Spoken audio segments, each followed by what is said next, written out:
आज हम आंतरिक शांति और हमेशा टिकने वाली शरण पाने का एक बहुत ही प्राचीन और क्रमबद्ध रास्ता समझेंगे।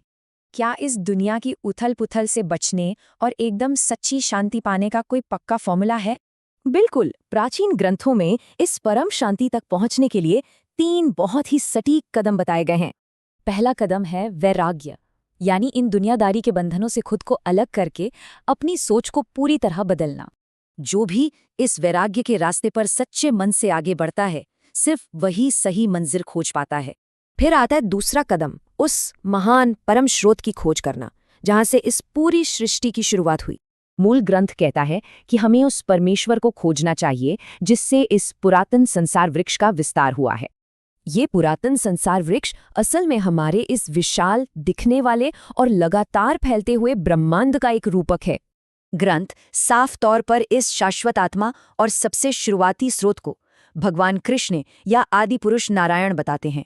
कमाल की बात, इस परम स्रोत तक पहुंचने के बाद फिर कभी इस सांसारिक उथल-पुथल में वापस नहीं लौटना पड़ता। अब आता है तीसरा कदम। ये चरण हमारी खोज को एक बेहद पक्के और मजबूत अभ्यास में बदल देता है। ग्रंथ के अनुसार मैं उसी आदि पुरुष नारायण की शरण में हूँ, ऐसा पक्का निश्चय करना बहुत ही जरूरी है। इस अभ्यास की शुरुआत मनन से होती है, यानी बिना भटके लगातार गहरा चिंतन करना और पूरा ध्यान लगाना। इसके बाद है निदिध्यासन। हमारा ये चिंतन अंत में परमेश्वर के एक अटूट और गहरे ध्यान में बदल जाना चाहिए। तो संक्षेप में, वैराग्य लाएं, शाश्वत स्रोत को खोजें और पूरे पक्के इरादे के साथ मनन और ध्यान करें।